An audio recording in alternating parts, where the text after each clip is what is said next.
Nagar MLA BRS పార్టీకి చెందిన MLA Devireddy Sudheer Reddy నిన్న హస్తినాపురం డివిజన్ సంబంధించి కార్పొరేటర్ సుజాత నాయక్ మీద తీవ్ర వ్యాఖ్యలు చేశారు. దీనిపై ఆమె ఇప్పటికే మహిళా కమిషన్కి ఫిర్యాదు చేశారు. సీఎం రేవంత్ రెడ్డిని కూడా కలిశారు. అసలు ఆ వ్యాఖ్యలు ఎందుకు చేయాల్సి వచ్చింది ఆమెతో అడిగి తెలుస్తున్నాం. ఎందుకన్నారమ్మా, ఏం జరిగింది, అసలు దేని గురించి ఆ కామెంట్ చేయాల్సి వచ్చింది ఒక ఎమ్మెల్యే ఒక కార్పొరేటర్ని? అసలు నాకు సంబంధం లేని విషయం అండి. మున్సూరాబాద్లో బీఆర్ఎస్ బీజేపీ పార్టీ మధ్యలో జరిగిన వివాదం అది నాకు అవసరం లేని దగ్గర నాకు హస్తినాపూర్ కార్పొరేటర్తో హనీమూన్ అని అన్నాడు. మరి హనీమూన్ అనే విషయము మరి ఆయనకు కన్న తల్లి కూడా హనీమూన్ చేసిందా? మరి వాళ్ళ పెళ్ళాం కూడా హనీమూన్ చేస్తేనే ఆయన ఎమ్మెల్యే అయిందా? మరి వాళ్ళ కోడలు కూడా ఉంది కదా, మరి హనీమూన్ చేస్తేనే నిన్న ఎమ్మెల్యేగా గెలిచిండా? మరి ఒక మహిళ అనేది విలువ లేకుండా, ఒక రెస్పెక్ట్ లేకుండా ఇలా మాట్లాడడం అనేది చాలా బాధాకరమైన విషయం అండి. ఆయన మాట అనేది వెనక్కి తీసుకోవాలి. హనీమూన్ అనే పదము ఒక భార్యాభర్తల మధ్యలో జరిగే విషయాన్ని ఆయన బహిరంగంగా చెప్పిండంటే మీడియా మిత్రులు, పోలీసులు, రాజ్యాంగం ఉంది, సీఎం గారు కూడా నాకు హామీ ఇచ్చారు, దీనిపైన కఠినంగా శిక్ష తీసుకోవాలి. గతంలో మీరు ఆయనతో పాటు కలిసి బీఆర్ఎస్ పార్టీలో పనిచేశారు, అన్న సుధీర్ అన్న అనుకుంటూ తిరిగారు. అంటే ఇంతలా మీ మీద కక్ష కట్టడానికి కారణం ఏంటంటారు? నేను బీఆర్ఎస్ పార్టీలో ఉన్న ఆయన నా పైన నాకెప్పుడు విలువ ఇవ్వలేదండి. ప్రోటోకాల్ ప్రకారము నాకు పక్కనే ఉంచారు, నాకు విలువ ఇవ్వలేదు. అది కేటీఆర్ గారికి కూడా తెలుసు. నేను ఎన్నోసార్లు కేటీఆర్ గారికి కూడా చెప్పాను, ఇలా ఉందన్నా మరి దీనిపైన మీరు స్పందించాలి అని అన్నాను. ఆయన ఎలక్షన్ అప్పుడు ఒక 9 నెలలు నేను ఇంట్లోనే కూర్చోవడం జరిగిందండి. ఇప్పటికైనా తమ పార్టీకి చెందిన ఒక ఎమ్మెల్యే ఒక మహిళా కార్పొరేటర్ మీద ఇట్లా వ్యాఖ్యలు చేసిండు, కేటీఆర్ కానీ ఆ పార్టీకి సంబంధించి ఎవరైనా మీతో మాట్లాడే ప్రయత్నం చేశారు, ఎవరైనా మాట్లాడారు, ఏమైనా స్పందన వచ్చిందా బీఆర్ఎస్ పార్టీ నుంచి ఇది తప్పు అని? అప్పుడు నేను బీఆర్ఎస్ పార్టీలో ఉన్నప్పుడే స్పందన రాలేదండి. ఇప్పుడు ఎట్లా స్పందన వస్తుంది? ఇప్పుడు ఏం స్పందన రాలేదు. సీఎం గారు ఇక్కడ మాకు అసెంబ్లీకి పిలిచారు, మాట్లాడారు. మహిళా కమిషన్కి మీరు ఇప్పటికే ఫిర్యాదు చేశారు. ఎస్సీ ఎస్టీ కేసు కూడా, అట్రాసిటీ కేసు కూడా నమోదైనట్టు తెలిసింది. మహిళా కమిషన్ ఎట్లా స్పందించింది? మహిళా కమిషన్ మంచిగా స్పందించిందండి, అనుకూలంగానే స్పందించింది. నాకు న్యాయం జరిగేంత వరకు నేను కొట్లాడుతూనే ఉంటానండి. ప్రధానంగా మీరు ఏం డిమాండ్ చేస్తున్నారు? అంటే ఎమ్మెల్యేని సస్పెండ్ చేయాలన్నా, పార్టీ నుంచి బర్తరఫ్ చేయాలన్నా మీ డిమాండ్ ఏంటి ప్రధానంగా? ఇలాంటి రాజకీయ నాయకుడు ఉండకూడదండి. ప్రజా సమస్యలపైన కొట్లాడాలి, ప్రజలకు ఏం అవసరం ఉందో దానిపైన కొట్లాడాలి. 10 మంది లీడర్ని తయారు చేయాలి, కానీ 10 మంది లీడర్ని కించపరిచే మాటలు చేయకూడదండి. ఆయనకు లీడర్ తత్వం అనేది లేదు. అంటే ఇదే విషయం మీద మనతో మాట్లాడడానికి మరో కార్పొరేటర్ బొంతు శ్రీదేవి మేడం ఉన్నారు. మేడం చెప్పండి, ఒక మహిళా కార్పొరేటర్ మీద బీఆర్ఎస్ ఎమ్మెల్యే వ్యాఖ్యల్ని మీరు ఎట్లా చూస్తారు? తీవ్రంగా కూడా ఖండిస్తూ ఉన్నాము. ఎందుకనంటే గిరిజన ఆడబిడ్డ అయినటువంటి బానోతు సుజాతక్క మరి మొదటి నుంచి మరి గతంలో కూడా బీఆర్ఎస్ పార్టీలో ఉంది. ఆనాడు అరాచకమే, మరి ఈనాడు కూడా అరాచకమే. సో చాలా సింపుల్గా ఒక మహిళ అనే గౌరవం లేకుండా మరి ఆకాశంలో సగం, అవకాశాల్లో సగం, అన్నింట్లో సగం అని ఈరోజు మహిళలకు పెద్దపీట వేస్తూ ఉంటే మరి ఈరోజు మరి మొన్న సుధీర్ రెడ్డి గారికి మరి ఎల్బీ నగర్ నియోజకవర్గం అందరు ఆడబిడ్డలు కూడా సపోర్ట్ చేసి ఇవాళ గద్దెనెక్కిచ్చారు.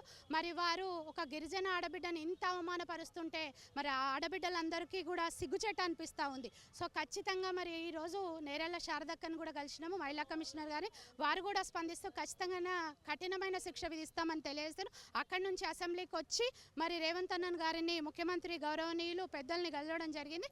రేవంత్ రెడ్డి గారు ఖచ్చితంగా శిక్ష విధించేటట్టు మేము ప్రయత్నం చేస్తున్నాము. ఆల్రెడీ కేసు కూడా బుక్ అయిందని చేశారు. సో ఇక్కడ ఉన్న తెలంగాణ రాష్ట్ర మహిళలందరికీ సో ఏడుచుకుంటూ ఇంట్లో ఉండకూడదు. ఖచ్చితంగా రాజ్యాంగంలో మనకు పవర్ ఉంది, మనకు రిజర్వేషన్ ప్రకారం ఇచ్చినారు కాబట్టి వాటిని సక్రమంగా నిర్వర్తిస్తూ ఇట్లాంటి వాళ్ళ అరుపులకు, ఇట్లాంటి వాళ్ళ పెడబొబ్బలకు భయపడకుండా ఇంట్లో కూర్చుంటే ఏడ్చుకుంటూ కాకుండా ధైర్యంతో ముందరికి పోవాలని ఈ సందర్భంగా తెలియజేస్తూ మరి ఇట్లాంటి సుజాతక్కకు ఈరోజు జరిగింది. మరి రేపు ఎవ్వరికి కూడా జరగకూడదని అందరం కూడా ముక్త కంఠంతో మరి కాంగ్రెస్ ప్రభుత్వము అంటేనే మహిళలకు పెద్దపీట వేస్తున్న ప్రభుత్వం. మరి తెలంగాణ రాష్ట్రంలో కాంగ్రెస్ కొలువు తీరగానే మరి బస్సు ఫ్రీ ఇచ్చి మహిళలకు ఈరోజు 10-15 వేలు తక్కువ చేస్తూ ఉన్నారు. అదేవిధంగా గృహలక్ష్మి, గృహజ్యోతి మరి సబ్సిడీ కింద బస్సులకు కూడా ఓనర్లు చేసిన ప్రభుత్వం కాంగ్రెస్ ప్రభుత్వం.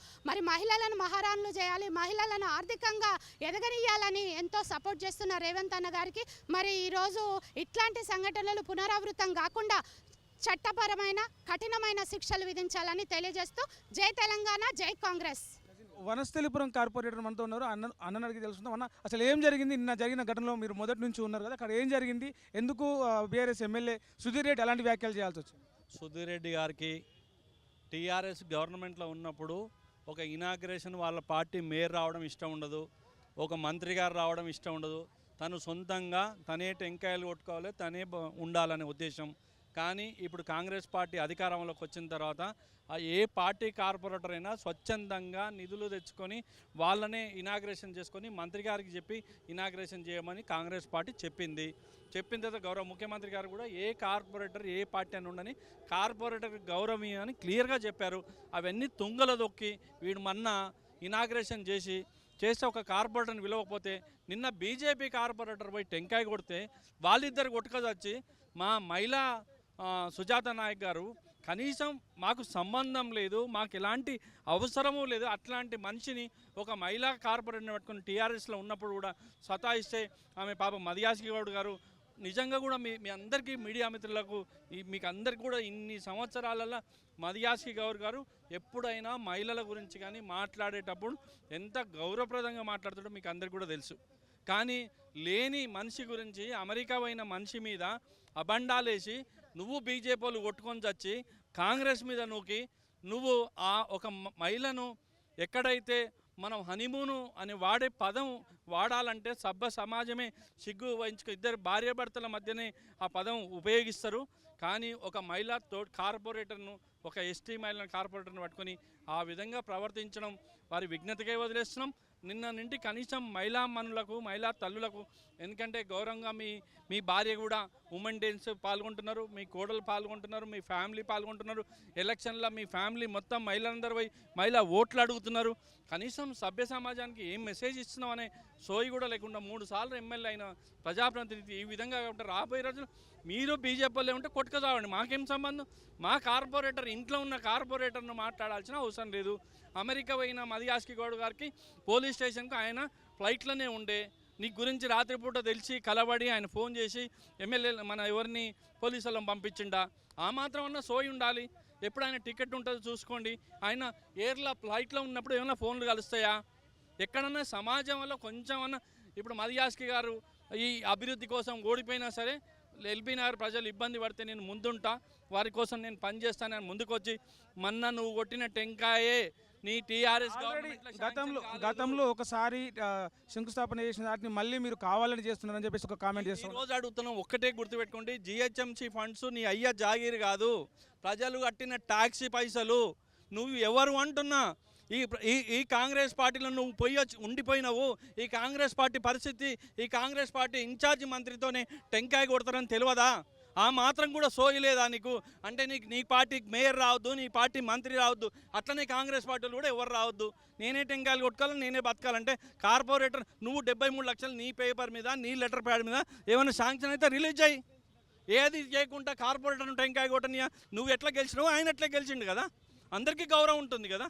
సభ్య సమాజంలో గౌరవమైన పదవి ఎమ్మెల్యేలకు ఉండాలంటే మహిళల్ని గౌరవించాలి, పిల్లల్ని గౌరవించాలి, పెద్దల్ని గౌరవించాలి, పెద్ద మంచి సీనియర్ సిటిజన్ కూడా గౌరవించి ఇప్పటికైనా జ్ఞానోదయం తెచ్చుకొని మీ అమ్మ మీ నాయన ఎవరు నీకెంత మర్యాద ఇస్తారో కాబట్టి మహిళా తల్లులకు అందరికీ తెలంగాణ ఉన్న ఎస్టీ మహిళలకు అందరికీ కూడా సారీ చెప్పాలని డిమాండ్ చేస్తున్నాం. ఇది ప్రధానంగా ఒక గిరిజన మహిళ రాజకీయంగా ఎదుగుతుంటే తట్టుకోలేక ఆమెను తొక్కేయడానికి ప్రయత్నిస్తున్నాడు ఎమ్మెల్యే సుధీర్ రెడ్డి. ఆమెకి ఇప్పటి వరకు నోరు దురుసుగా మాట్లాడి కనీసం క్షమాపణ కూడా చెప్పలేదు. ఎట్టి పరిస్థితుల్లో సుధీర్ రెడ్డి క్షమాపణ చెప్పాలి, చెప్పని పక్షంలో ఆయనపైన చట్టపరమైన చర్యలు తీసుకోవాలి, బీఆర్ఎస్ పార్టీ నుంచి కూడా ఆయనపైన పార్టీ నుంచి సస్పెండ్ చేయాలని చెప్పేసి సుజాత నాయక్ మరియు ఇతర కార్పొరేటర్లు అయితే డిమాండ్ చేస్తూ ఉన్నారు. ప్రపంచంలో ఏ మూల ఏ క్షణం ఏం జరుగుతుందో వేగంగా తెలుసుకోవడానికి తొలి వెలుగు వాట్సాప్ ఛానల్ని ఫాలో చేయండి.